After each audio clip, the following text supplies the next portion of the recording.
आप सभी का प्रभु यीशु मसीह के नाम में अभिनंदन। यद्यपि मैं चाह रहा था कि आज से जो बाइबल के विपरीत, बाइबल के विरुद्ध और गढ़ी गई मनगढ़ंत शिक्षाएं हैं, जिनका बाइबल से कोई आधार नहीं है, लेकिन मंडली में और मंडली के लोगों में उनको बहुत प्रचलित कर दिया गया है, उनके बारे में विश्लेषण करना, बाइबल से उनके सत्यता को जांचना, उनको परखना और उनकी वास्तविकता को प्रकट करना शुरू करूं। लेकिन कुछ अन्य महत्वपूर्ण मुद्दों के सामने आने के कारण इस बात को मुझे टालना पड़ रहा है, और यदि परमेश्वर की इच्छा में हुआ तो अगली प्रस्तुति के समय और उसके आगे फिर इस बात को, इन बाइबल से संबंधित जो गलत शिक्षाएं हैं उनके बारे में हम देखना शुरू करेंगे। पिछली प्रस्तुति में जिसमें मैंने उन कारणों को प्रकट किया था कि मैंने मंडली को क्यों छोड़ दिया है, अब मैं मंडली के साथ क्यों जुड़ा हुआ नहीं हूँ, ये दुखदाई निर्णय मुझे क्यों लेना पड़ा, तो उसको सुनने के बाद कई लोगों ने मुझसे संपर्क किया है, फोन करके भी, संदेशों के द्वारा भी, और अधिकांश जैसा उम्मीद थी, जैसा होना था, मेरे इस निर्णय को लेके बहुत चकित हुए, बहुत चक्के रह गए, क्योंकि ना केवल मेरा ये निर्णय बल्कि जो कारण मैंने उसमें लिखे हैं, जो कारण मैंने बताए हैं, वो सब लोगों को बड़ा चकित करने वाले थे। कुछ ने अपने संवेदनाएं व्यक्त करी हैं, मुझे सांत्वना दी है, ढाढ़स दिया है कि वो मेरी परिस्थितियों को समझते हैं, क्योंकि वे स्वयं भी वैसी ही परिस्थितियों से होकर निकले हैं, तथा कुछ औरों को भी जानते हैं जो ऐसी ही परिस्थितियों से होकर के निकले हैं, और उन्हीं लोगों के हाथों उन्हें भी इसी किस्म के व्यवहार को झेलना पड़ा है। लेकिन लगभग सभी की ओर से या अधिकांश की ओर से ये एक सुझाव दिया गया कि मैं मिलजुल के लोगों से बातचीत करके और मुद्दों के ऊपर विचार करके कोई समझौते की स्थिति में आके और मंडली में दोबारा शामिल हो जाऊं। तो मुख्यतः इसी बिंदु को स्पष्ट करने के लिए, इसी बात को स्पष्ट करने के लिए कि मेरे लिए मंडली को छोड़ना क्यों आवश्यक हुआ, मैं आज का ये प्रस्तुति आपके सामने रख रहा हूं। सबसे पहली बात जिसे जानना समझना बहुत जरूरी है कि मैंने मंडली को इसलिए नहीं छोड़ा क्योंकि मेरी कुछ मांगें थी, कुछ मैं मंडली से चाहता था और वो मेरे लिए पूरी नहीं कर रहे थे, मेरे लिए पूरी नहीं की जा रही थी। जी नहीं, मेरी ना तो कोई मांगें थी, ना मैंने कोई मांग रखी, ना मैंने कभी उनको कहा कि अगर ये बातें मेरे लिए पूरी नहीं करोगे तो मैं चला जाऊंगा। ऐसा कुछ भी नहीं था। मैं पहले भी अपने मुद्दों को लेकर के शांत बैठा रहता था और अभी भी शांत बैठा रहता, आगे समय में भी चुपचाप रहता, अगर मेरे सामने ये परिस्थिति ला के रखी ना जाती। मेरा मंडली को छोड़ने का निर्णय मंडली के ही भलाई और बचाव के लिए था, ताकि उन लोगों के हाथ से जो मंडलियों में रेखाएं खींचते हैं, दीवारें खड़ी करते हैं, एक को दूसरे से अलग रखने के प्रयास करते हैं, जो मंडली के अंदर इस तरह से आपस में परस्पर अनबन को बनाए रखते हैं और बनाए रखने को प्रोत्साहित करते हैं, उन लोगों के हाथ से हर उस मौके को, हर उस अवसर को, उस अपॉर्चुनिटी को निकाल देना था, जिसके कारण वो मेरा या मेरे नाम का इस्तेमाल करके ये फिर से मंडली के अंदर अपनी उसी कार्रवाई को दोबारा शुरू करते। अब क्योंकि मैं मंडली में ही नहीं हूँ, इसलिए वो किसी को ये भी नहीं कह सकते हैं, किसी के ऊपर दबाव नहीं डाल सकते हैं, किसी को बाध्य नहीं कर सकते हैं कि या तो उसे चुन लो या हमें चुन लो, या तो हमारे साथ हो जाओ या उसके साथ हो जाओ, हम में से एक को चुन लो, मैं तो अब वहाँ हूँ ही नहीं। तो उनको मैंने इस बात के द्वारा निरस्त्र कर दिया है। उनके हाथ का जो हथियार था, वो मैंने हथियार को बेकार कर दिया है। हाँ, वो अभी भी उन लोगों पे जो उनके ऊपर आँख मूंद के अंधविश्वास करते हैं, और चाहे कुछ भी हो जाए हर हाल में बस अगर कोई है तो वो है, अगर नहीं कुछ होगा तो उन्हीं के द्वारा होगा, अगर कोई कहा जाएगा तो वही कह सकते हैं। अगर जो जो लोग इस किस्म की जो धारणाएं रखते हैं, उनसे वो अवश्य कह सकते हैं कि जो मैं कह रहा हूँ उसके उसके ऊपर ध्यान ना दें, जो मैं कह रहा हूँ उसको ना सुने। ठीक है, वो कह सकते हैं, वो कहेंगे, और मानने वाले मानेंगे भी, लेकिन वो मेरा मुद्दा नहीं है। मैं तो बस यही चाहता था कि मंडली में मेरी वजह से किसी किस्म से कोई विभाजन ना हो, कोई रेखाएं ना खींची जाए, लोगों के सामने कोई इस किस्म की स्थिति ना लाई जाए, और इस कारण मैंने अपने आप को मंडली से अलग कर लिया। इसी बात पे आप फिर ये भी ध्यान दीजिए कि जब मेरी कोई मांग ही नहीं है, ना मैं उनसे कुछ चाहता हूं, ना मैं उनसे कुछ मांग रहा हूं, और ना मेरे पास उन्हें देने के लिए कुछ है, तो फिर अब बात करने के लिए रह क्या गया, मुद्दा क्या है?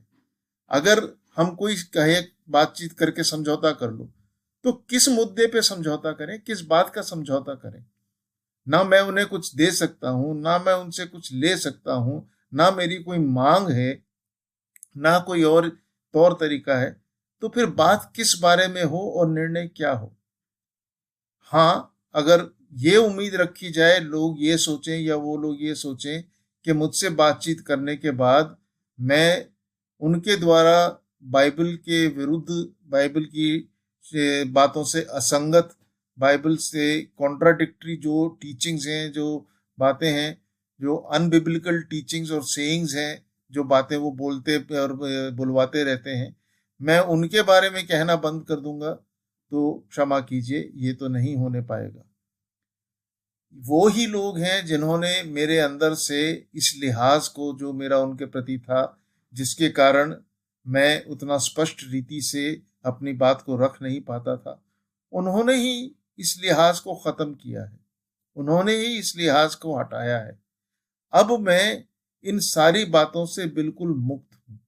अब मुझ पे इन बातों का कोई जोर नहीं है, और इसलिए परमेश्वर ने जो स्वतंत्रता अब मुझे दिलवाई है, मैं उसका पूरा पूरा और खुला इस्तेमाल करूंगा, और बाइबल के आधार पर उनके द्वारा प्रचार प्रसार की जाने वाली, लगातार कही जाने वाली, लोगों को सिखाई जाने वाली गलत बातों और गलत शिक्षाओं को उजागर करूंगा, प्रकट करूंगा, उनका स्पष्टीकरण आपके सामने लाऊंगा।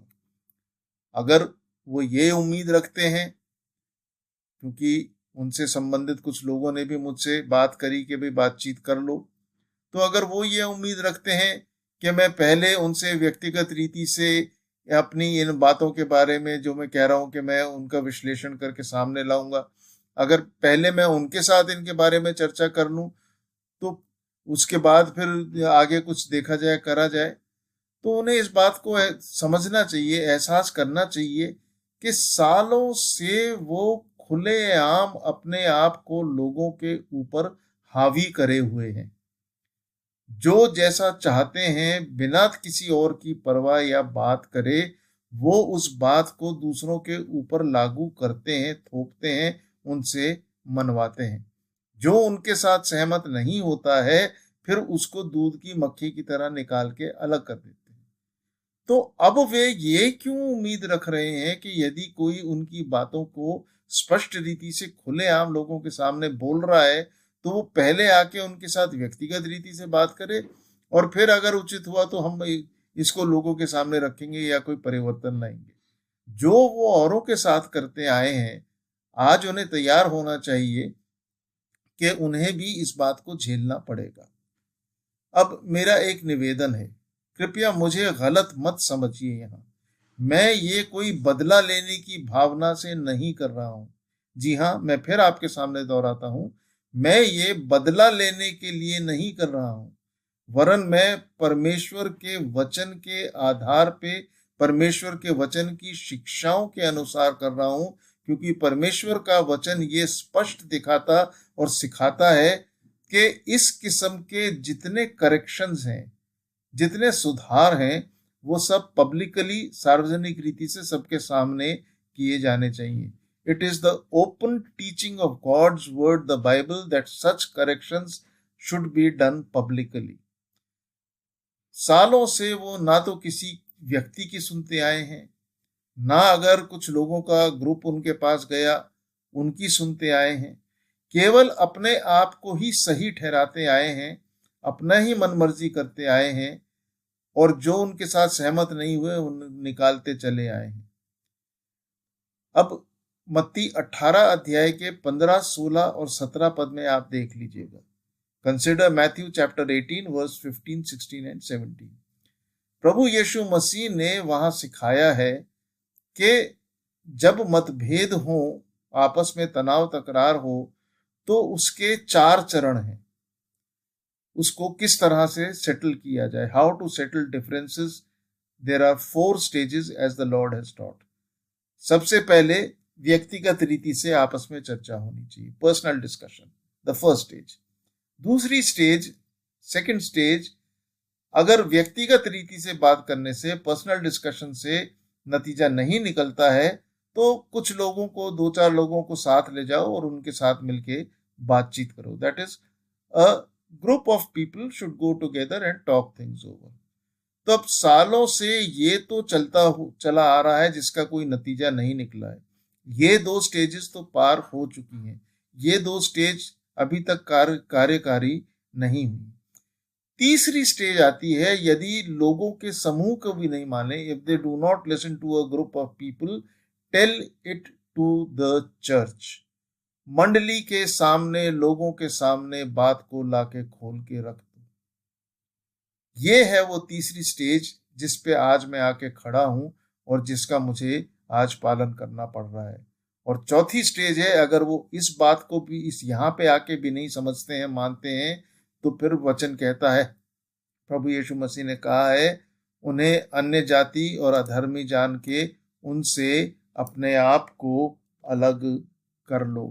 Consider themselves to be like heathen and tax collectors.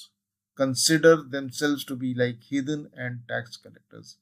उनको अन्य जाति और महसूल या चुंगी लेने वालों के समान, जिन्हें उस समय यहूदी लोग घोर पापी मानते थे, उनके समान समझ के उनसे अलग हो जाओ। तो जो मैं कर रहा हूं वो परमेश्वर की वचन के निर्देशों के अनुसार कर रहा हूं। इसी तरह से गलातियों 2 अध्याय आप पढ़िएगा। शुरू में आप देखेंगे कि जब पौलुस को यरूशलेम की मंडली में, जो मुख्य मंडली हुआ करती थी, जहां पे प्रेरित रहा करते थे, जो उस यरूशलेम की मंडली में 4 और 5 पद में आप देखिए, गलातियों 2 अध्याय 4 और 5 पद में, कि जब यरूशलेम की मंडली में उसको कुछ ऐसे लोग दिखाई दिए, ऐसे लोग मिले जो वहां पे गलत शिक्षाओं में लगे हुए थे, झूठी शिक्षाओं देने वाले, वो इंग्लिश में कहते हैं false brethren who secretly brought in, जो गुप्त रीति से जो है बातों को लेकर के आते थे, झूठे भाई जो गुप्त रीति से लोगों के बीच में बातों को लेकर के आते थे, चोरी से घुस आए थे। तो जब पौलुस ने उन लोगों को वहां पहचाना, आप सोचिए, यरूशलेम की मंडली, मुख्य मंडली, प्रेरित, बड़े बड़े दिग्गज वहां पे, आरंभिक मसीही मंडली के, पहले चर्च के, पहली कलीसिया के लोग वहां पे थे, और उनके बीच में ये झूठे भाई घुस आए थे जो गलत शिक्षाओं के साथ लोगों के अंदर बातें फैला रहे थे। तो जब पौलुस ने उनको वहां पे पहचाना, तो वो 5 पद में कहता है कि उनके अधीन होना हमने एक घड़ी भर न माना, इसलिए कि सुसमाचार की सच्चाई तुम में बनी रहे। To whom we did not yield submission even for an hour, that the truth of the gospel might continue with you। तो जब पौलुस वहां पे अलग हुआ होगा, तो क्या लोगों को, वहां के साथ के उसके जो लोग थे, उन लोगों को पता नहीं पड़ा होगा कि ये अलग क्यों हो रहा है? फिर इसी में गलातियों 2 अध्याय में नीचे आइए, 11 पद से 14 पद में देखिएगा, विशेषकर 14 पद में कुछ लिखा हुआ है, जो मैं संक्षेप में कह रहा हूं, मैं सारा डिटेल में आपके सामने मैं नहीं पढ़ रहा हूं।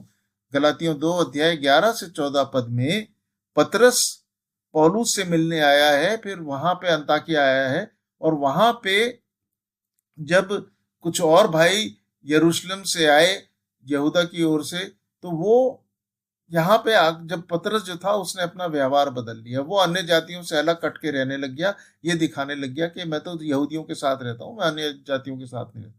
तो पौलुस ने उसको बहुत अच्छे से डांट लगाई। आप ये 2 अध्याय को पढ़ लीजिएगा, आपको पता पड़ेगा कितने कठोर शब्द पौलुस ने वहां पे पतरस के लिए इस्तेमाल किए हैं। लेकिन 14 पद में जो लिखा है, मैं आपका ध्यान उसकी ओर लेकर के जा रहा हूं। तो वो यहाँ पे कहता है कि पर जब मैंने देखा कि वे सुसमाचार की सच्चाई पर सीधी चाल नहीं चलते, तो मैंने सबके सामने कैफा से कहा। पतरस कोई छोटी मोटी हस्ती नहीं था, कलीसिया के सर्वोच्च कार्यकर्ताओं में से एक था, मंडली के अध्यक्षों में, यरूशलेम की मंडली के सीनियर लोगों में से एक था। पौलुस कहता है मैंने सबके सामने कैफा से कहा, इंग्लिश में, but when I saw that they were not straight forward about the truth of the gospel, I said to Peter before them all. सबके सामने। कैफा और पौलुस का ये उदाहरण हमको साफ करता है कि मंडली में जितनी बातचीत होनी थी वो सबके सामने होती थी, गलतियों के लिए गुप्त रूप से नहीं होती थी। इनको सुधारने का काम पब्लिकली किया जाता था। और पवित्र आत्मा की अगुवाई में तिमुथियुस को पौलुस ने लिखा है, पहला तिमुथियुस 5 अध्याय 20 पद, 1 टिमोथी चैप्टर 5 वर्स 20। तो वहां पे पौलुस पवित्र आत्मा की अगुवाई में तिमुथियुस को शिक्षा दे रहा है, पाप करने वालों को सबके सामने समझा दे ताकि और लोग भी डरें। Those who are sinning rebuke in the presence of all that the rest may fear। फिर वो दूसरा तिमुथियुस 3 अध्याय के 16-17 पदों में और दूसरा तिमुथियुस 4 अध्याय 2 में ये कहता है कि परमेश्वर का वचन जो है वो लोगों को हर तरह से सुधारने के लिए, शिक्षा देने के लिए, डांटने के लिए, उल्हाना देने के लिए, समझाने के लिए इस्तेमाल होना। तो डांटना, उल्हाना देना, शिक्षा देना, समझाना मंडली के सामने, मंडली के रूप में परमेश्वर के वचन का एक उपयोग है और उसको उस तरह से उपयोग किया जाना है। यह परमेश्वर के वचन की शिक्षा है जिसके आधार पे मैं आपको ये बात कह रहा हूं। ये सिर्फ नए नियम में नहीं है, आप पुराने नियम से देख लीजिए, खासकर मूसा की जो पहली 5 पुस्तकें हैं व्यवस्था के हिसाब से, उसके आधार पे देख लीजिए कि मंडली से संबंधित परमेश्वर के विरोध में किए जाने वाले जितने पाप थे उनका सार्वजनिक अंगीकार किया जाता था और सार्वजनिक सुनवाई और दंड होता था। All sins against the Lord and His word were publicly acknowledged, tried out, and the punishment that was to be given was also given publicly। तो परमेश्वर का वचन चाहे आप नए नियम में देख लीजिए, चाहे आप पुराने नियम में देख लीजिए, हमारे सामने इस बात को स्पष्ट रखता है कि अगर पाप किया गया है तो दूसरों को भी उसके बारे में बताया जाएगा और दूसरों को सामने भी इस बात को रखा जाएगा। ये तो हुई एक बात। लेकिन साथ साथ जैसा जो मैंने आपको बताया कि मैंने मंडली को क्यों छोड़ा है, उसके साथ संबंधित एक और बात भी है कि मैं यहाँ पे परमेश्वर के वचन के सत्यों और तथ्यों, the truths and the facts of God's word, मैं उनको नेगोशिएट करने और कॉम्प्रोमाइज करने के लिए यहाँ नहीं आया हूं। I am not here to negotiate and compromise over the truths and facts of God's word. परमेश्वर के वचन के तथ्यों और सत्यों के साथ समझौता करने, उनके साथ मोल भाव करने के लिए मैं यहाँ पे नहीं हूं। मैं जो बोझ प्रभु ने मेरे हृदय में रखा है, जो जिम्मेदारी मुझे सौंपी है, उसके लिए प्रभु को, परमेश्वर को जवाबदेह हूं। I am accountable to God for the burden he has placed on my heart. और मैं उससे पीछे नहीं हटूंगा। ये मेरा कर्तव्य है कि मैं सत्य को लोगों के सामने लेकर के आऊं, ताकि इन लोगों की इन करतूतों के कारण जो अनंत काल की आशीषों के ऊपर और यहाँ पृथ्वी के जीवन में उनको हानियां उठानी पड़ रही हैं, कम से कम उनके लिए उनको सचेत तो करूं, that I might at least warn them कि वो जो कर रहे हैं उनके नतीजे उनके अपने शरीरों में, अपने पृथ्वी के जीवन में और अनंत काल की आशीषों के ऊपर क्या हो रहे हैं। अब वो माने ना माने, समझे ना समझे, प्रभु को उनको इस बात का उत्तर तो देना पड़ेगा कि सत्य उनके सामने आया था और उन्होंने सत्य के साथ क्या किया है। फिर दुख के साथ कह रहा हूं, दुख के साथ कह रहा हूं, जरा इन लोगों की इतिहास को और इस किस्म की परिस्थितियों के साथ जो जिस तरह से ये व्यवहार करते आए हैं, the manner of handling such situations, there history and manner of handling such situations, वो इतिहास क्या है। जो अनेकों लोग जो मंडली से इन सालों में, पिछले सालों में अलग हुए हैं, उन्हें अलग होना पड़ गया है, उनमें से कितनों को आज तक ये लौटा के लेके आए हैं, कितनों के पीछे प्रयास किया है कि उन जा करके उनको मंडली में लौटा के लेकर के आए। हाँ, ये प्रयास तो हुए हैं, उसके साथ मत मिलना, उसके साथ मत बात करना, उसका नाम भी मेरे सामने मत लेना, उसको यहाँ से अलग रखो, या तो उसके साथ हो जाओ या हमारे साथ हो जाओ, हमारे और उनके बीच में कोई तालमेल नहीं है। इस किस्म की बातें तो बहुत कही गई हैं, लेकिन जाके बात करना, बैठना, समझना, उनकी बात समझना, हमारी बात, अपनी बात समझाना, ये कितना प्रयास हुआ है। मैं तो अपने लिए जानता हूं, मुझे जब से अलग किया गया है, किसी ने एक बार फोन करके मेरा हाल पूछने की, हाल तो छोड़ो, ये जानने की भी कोशिश नहीं करी कि अगर मैं अलग हुआ हूं, अगर मैं चुपचाप हुआ हूं, तो मैं खामोश क्यों हुआ हूं, मेरी खामोशी का क्या कारण है। मुझे तो बिल्कुल ऐसे ही दरकिनार कर दिया जैसे मेरा कोई महत्व ही नहीं है। बात वो नहीं है, बात ये है कि ये इनका रवैया है, दैट इज देयर एटीट्यूड। ये इसी हिसाब से काम करते हैं, जब तक काम का है तब तक गले लगा के रखो, जब काम का नहीं रहे तो निकाल के फेंक दो, अलग कर दो। सिर्फ उनको अपने साथ जोड़ करके रखो जो बिल्कुल हाँ में हाँ मिला के, और जैसो कहते हैं बस वैसा का वैसा करते चले जाएं। उनको तो गले लगा करके रखो, बाकियों को जो है वो अलग निकाल दो। तो कितने लोग हैं जिनके साथ इन्होंने समझौता किया है, या समझौता छोड़िए, जिनके साथ, सॉरी मैं गलत शब्द कर गया हूं, समझौता, जिनके साथ इन्होंने मेल मिलाप किया है, वापस उसको मंडली में पूरी तरह से बहाल किया है। और अगर यदि कोई एक आध कहीं ऐसा निकल भी आया, शायद है एक दो जिनको वापस मंडली में लाया गया है, जो वापस मंडली में आ गए हैं, लेकिन साथ साथ ये भी देखिए वो किस कीमत पर आए हैं, किस कीमत पर आए हैं, किन किन बातों का निर्देश उनको दिए गए, क्या क्या करने और क्या क्या नहीं करने के लिए कहा गया, और जिसके आधार पे और जिस बात को मानते हुए वो मंडली के साथ वापस जुड़े हैं।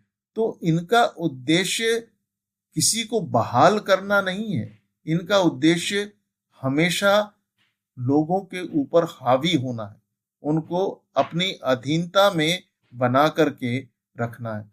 तो ऐसी परिस्थिति में किसी के साथ कोई बातचीत करने से मेरा क्या लाभ, मेरी क्या स्थिति, मेरी क्या औकात, या उससे मुझे कहाँ से कोई किसी किस्म का कोई रिलीफ मिलने वाला है, किसी किस्म से मैं मंडली में वापस आने के लायक मेरे लिए कोई स्थिति बनने वाली है। इन्होंने तो अपनी आदतों से बाज आना नहीं। आम तौर से मैं फिर उनके इतिहास पे जा रहा हूं, इन लोगों के इतिहास पे जा रहा हूं। आम तौर से इन्होंने ये चर्चा करने, नेगोशिएट करने, डिस्कस करने और आपस में बातचीत करके सुलझाने का जो है, इस प्रक्रिया को समय गेन करने के लिए, टू गेन टाइम, समय प्राप्त करने के लिए इस्तेमाल किया है कि जब मुद्दा गर्म है तो लोगों के सामने रखो, हाँ हम बातचीत कर रहे हैं, हाँ हम कोशिश कर रहे हैं, हाँ हम लाने की वापस कोशिश कर रहे हैं। थोड़े समय में जैसे जैसे मुद्दा ठंडा पड़ता चला जाएगा, लोगों के दिमाग से ये उतर के दूसरी बातें उसमें आती चली जाएंगी, तो इस मुद्दे को फिर वो पीछे छोड़ दिया जाता है। और अंततः अगर कभी कहीं कोई सवाल उठता भी है तो सीधी सीधे से कह देते हैं कि हाँ भाई हमने तो कोशिश कर ली, लेकिन वो तो तैयार ही नहीं था, वो तो कुछ बातचीत करना ही नहीं चाहता था। तो बस वो, इनके लिए ये बातचीत करना सिर्फ अपने आप को बचाने का, अपने आप को सही ठहराने का एक तरीका है। किसी को वापस मंडली में लाना जो है वो उनका उद्देश्य नहीं है। वो सियोन से लौटे हुओं को वापस लौटाना जो है लोगों को सुनाने के लिए तो एक बात है, उसके ऊपर प्रयास कोई नहीं होता, क्योंकि जो सियोन से लौटा है किसी ने कभी ये जानने का प्रयास ही नहीं किया कि अगर लौटा तो क्यों लौटा, और अगर वो वापस आएगा तो किस तरह से आएगा। हाँ, प्रार्थना में लोगों को सुनाने के लिए ये बहुत अच्छा लगता है, तो हर बार प्रार्थना में इस बात को बोल दिया जाता है कि सियोन से लौटे हुओं को लौटाया। प्रयास कितना किया, सच्चे मन से किसने इस बात को चाहा।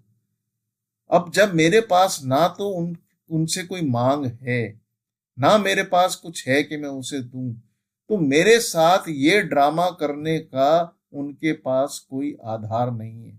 इसलिए मंडली से बातचीत करने वाला और फिर मंडली में लौट के आने वाली मेरी परिस्थिति आज की तारीख में जैसी है, वो इसके साथ किसी भी किस्म से मेल नहीं खाती।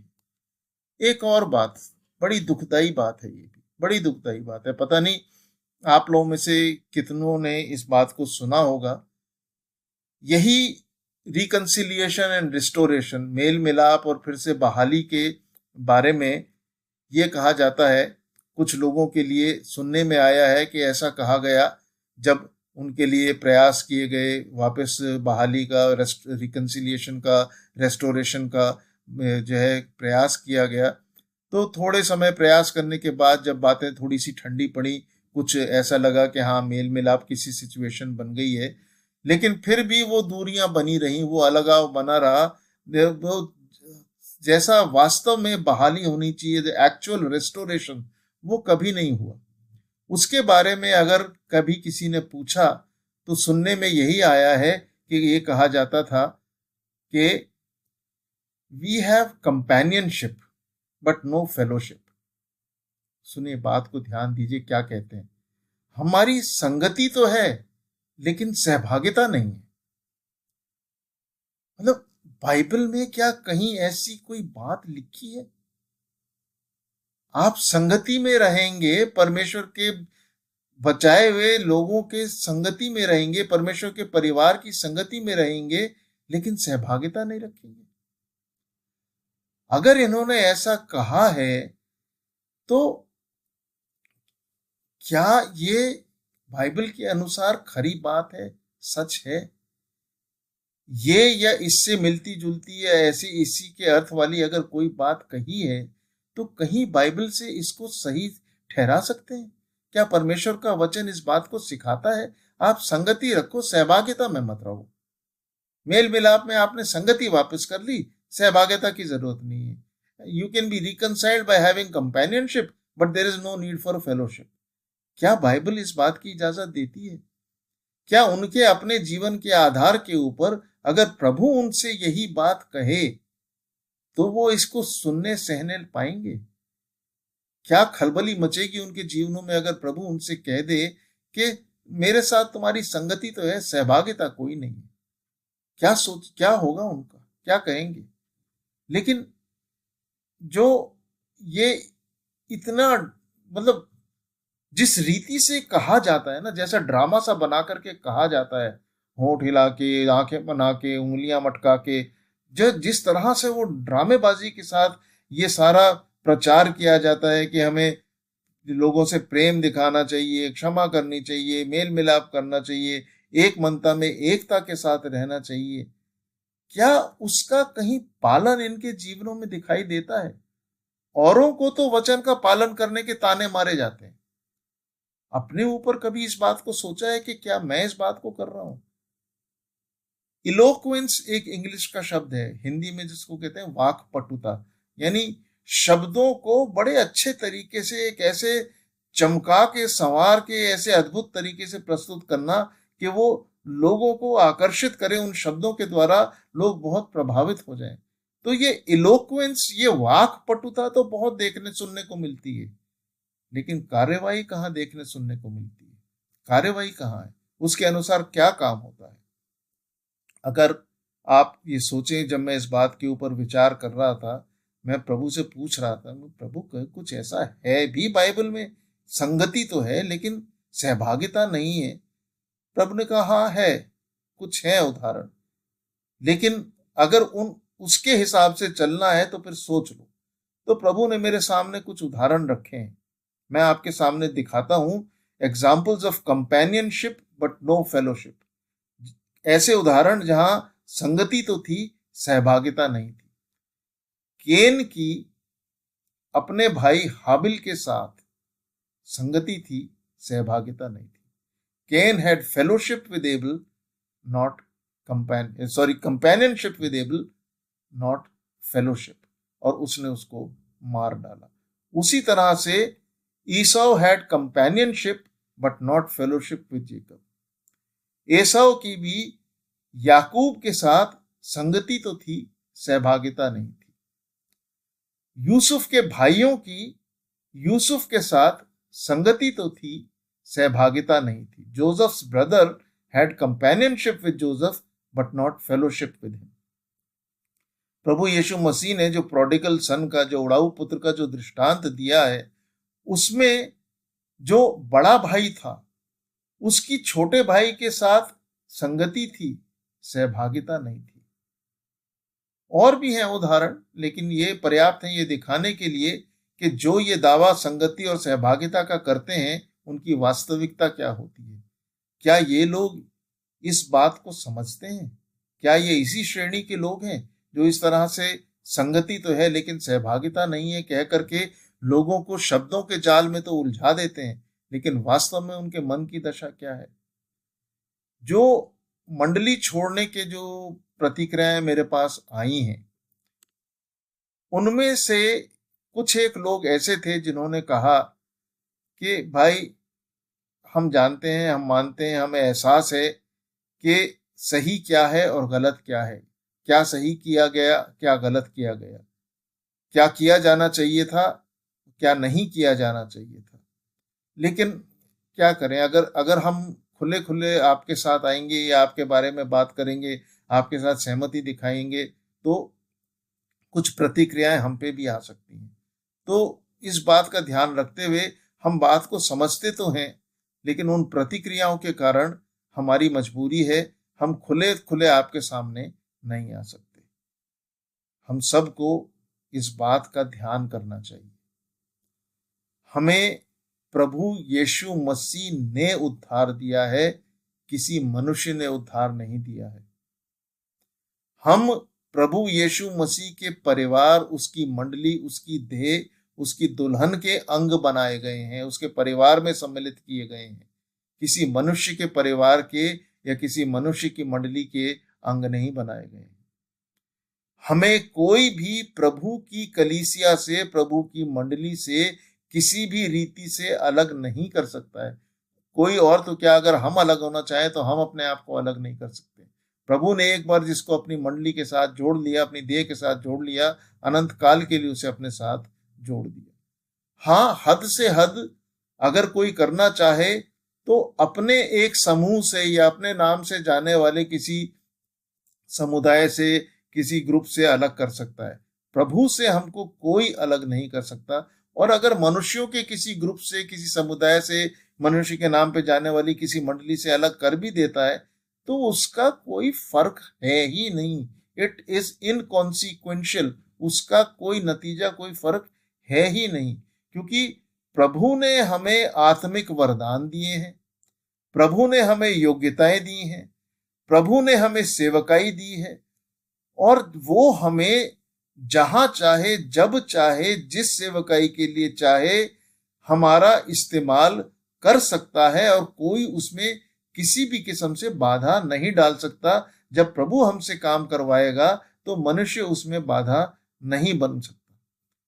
और अंततः हमें भी तथा अन्य सभी को परमेश्वर के सामने, प्रभु के सामने खड़े होकर के अपने जीवनों का हिसाब देना है, ना कि किसी मनुष्य के सामने खड़े होकर के हिसाब देना है। जब हम प्रभु को हिसाब देंगे ना, उस समय किसी भी मनुष्य का उसमें कोई भूमिका नहीं होगी, किसी की कोई सिफारिश नहीं चलेगी। कोई भी मनुष्य किसी दूसरे को भला या बुरा या उसके पक्ष में या अगेंस्ट, विरोध में कुछ नहीं कह सकता। आप ध्यान कीजिए कि जब पौलुस के पास हनन्याह को भेजा था तो हनन्याह परमेश्वर को समझाने लगा, अरे प्रभु तू नहीं जानता, उसने ऐसा किया, उसने वैसा किया। प्रभु कहता है चुप हो जा, जो मैं कह रहा हूं बस वो कर ले, जा करके उसको जैसा मैं कहता हूं वैसा कर दे। प्रभु किसी मनुष्य से प्रभावित नहीं होता है। प्रभु सबकी वास्तविकता को जानता है। बल्कि आप यहेजकेल की पुस्तक 14 अध्याय के 14 से 21 पद देखिएगा। Look at Ezekiel chapter 14 verse 14 to 21। वहां पे 3 लोगों के नाम आए हैं, नूह का, दानियल का और अय्यूब का। नोआ, डैनियल एंड जोब। और लिखा है कि ये 3 भी किसी और के लिए परमेश्वर को किसी रीति से प्रभावित नहीं कर सकते। तो जब नूह, दानियल और अय्यूब नहीं प्रभावित कर सकते, तो मेरे और आपके जैसे अन्य मनुष्य प्रभु को कैसे प्रभावित करेंगे? तो किसी मनुष्य से क्यों डरना? किस बात के लिए डरना? वो उसमें ऐसा क्या है जो वो कर देगा, जो जिसके कारण जिससे प्रभु जिससे आपकी रक्षा नहीं कर सकता, या रोमियो 8:28 के अनुसार उसकी उस युक्ति को आपकी भलाई के लिए इस्तेमाल नहीं कर सकता? क्यों डरना किसी मनुष्य से? परमेश्वर एक बहुत गंभीर चेतावनी देता है अपने वचन में। याकूब की पत्री 4 अध्याय 17 पद में परमेश्वर ने लिखवाया है। In James chapter 4 verse 17 there is a very serious warning. एक बहुत गंभीर चेतावनी परमेश्वर ने लिखवाई है। इंग्लिश में James chapter 4 verse 17, therefore to him who knows to do good and does not do it, to him it is sin। Hindi में याकूब 4 अध्याय 17 पद, इसलिए जो कोई भलाई करना जानता है और नहीं करता, उसके लिए यह पाप है। इस मनुष्य के भय का पालन करके आप अपने लिए पाप कमा रहे हैं। आगे आपने क्या झेलना है उस पाप के कारण, उसके आप जिम्मेदार हैं। पिछली प्रस्तुति मैंने नीति वचन के 2 खंडों के आपके सामने रखने के द्वारा कही थी।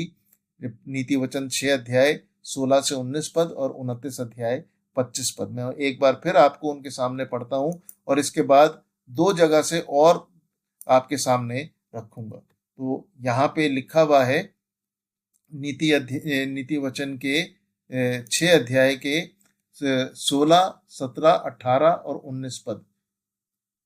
हिंदी में, 6 वस्तुओं से यहोवा बैर रखता है, वरन 7 हैं जिनसे उसको घृणा है, अर्थात घमंड से चढ़ी हुई आंखें, झूठ बोलने वाली जीभ, निर्दोष का लहू बहाने वाले हाथ, अनर्थ कल्पना गढ़ने वाला मन, बुराई करने को वेग से दौड़ने वाले पांव, झूठ बोलने वाला साक्षी और भाइयों के बीच में झगड़ा उत्पन्न करने वाला मनुष्य।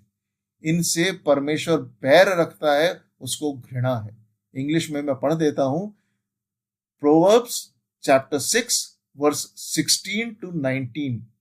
These 6 things the Lord hates, yes, even 7 are an abomination to him: a proud look, a lying tongue, hands that shed innocent blood, heart that devises wicked plan, feet that are swift in running to evil, a false witness who speaks lies, and one who sows discord among brethren. God hates such people, they are an abomination to him। और इसी तरह से नीति वचन के जो 29 अध्याय है, 29 अध्याय के 25 पद में इस तरह से लिखा हुआ है कि the fear of man brings a snare, but whoever trust in the Lord shall be safe. मनुष्य का भय मानना तो फंदा हो जाता है, परंतु जो यहोवा में विश्वास रखेगा वो सुरक्षित बना रहेगा। साथ साथ आज आपके सामने मैं दो जगह से और पढ़ देता हूं। सबसे पहले इब्रानियों 13 अध्याय 6 पद, इब्रानियों 13 अध्याय 6 पद, हिब्रूज चैप्टर 13 वर्स 6 लिखा है इब्रानियों 13:6 में, इसलिए हम बेधड़क होकर कहते हैं कि प्रभु मेरा सहायक है, मैं ना डरूंगा, मनुष्य मेरा क्या कर सकता है। So we may boldly say the Lord is my helper, I will not fear what can man do to me. और फिर प्रकाशित वाक्य 21 अध्याय 8 पद में एक चेतावनी रखी हुई है। प्रकाशित वाक्य 21 अध्याय 8 पद, Revelation chapter 21 verse 8, there is a warning, एक चेतावनी है कि परमेश्वर के राज्य में किन लोगों का प्रवेश नहीं है। सबसे पहला नाम है परडरपोकों, परडरपोकों और अविश्वासियों और घिनौनों और हत्यारों और व्यभिचारियों और टोन्हों और मूर्ति पूजकों और सब झूठों का भाग उस झील में मिलेगा जो आग और गंधक से जलती रहती है। डरपोक भी हैं यहाँ पे, ध्यान कीजिए, हत्यारे भी हैं। और प्रभु ने मत्ती 5 में कहा है, जो अपने भाई की निरर्थक निंदा कर दे उसने उसकी हत्या करी है, उसके समान उसने पाप किया है। जो अपने भाई को इस तरह से लांछन लगाता है वो उसकी हत्या करने के बराबर है। और यहाँ पे एक और बात लिखी, सब झूठों का, जो झूठी शिक्षाएं, झूठी बातें प्रचार कर रहे हैं। इंग्लिश में यहाँ पे आया है Revelation chapter 21 verse 8, but the cowardly, unbelieving, abominable, murderers, sexually immoral, sorcerers, idolaters, and all liars shall have their part in the lake which burns with fire and brimstone, which is the second death. ध्यान कीजिए, take heed, cowardly, those who are cowards, those who refuse to stand up for the truth, those who are cowards, those who are murderers. The Lord Jesus said in a Sermon on the Mount, if you unnecessarily slander your brother, it is like murdering him. And all liars, those who preach lies, who teach lies, उन सब का भाग आग की झील में। ये मेरे और आपके लिए बहुत गंभीर चेतावनी है। हम कहाँ खड़े हैं, क्या निर्णय ले रहे हैं? हम परमेश्वर के भय में चलने वाले लोग हैं या मनुष्यों के भय में चलने वाले लोग हैं? परमेश्वर के लिए काम करने वाले लोग हैं या मनुष्यों के लिए काम करने वाले लोग हैं? हमारी प्राथमिकता मनुष्यों को प्रसन्न करने की है या परमेश्वर को प्रसन्न करने की है? प्रभु ने चाहा तो अगली बार से इन झूठ के पुलिंदों का, this bundle of lies that has been preached over the years, सालों से जो ये झूठ के पुलिंदे पढ़ाए सिखाए जा रहे हैं, इनको हम खोलना शुरू करेंगे। We will start unravelling them, God willing, from the next time. धन्यवाद। जय मसीह। सबको धन्यवाद।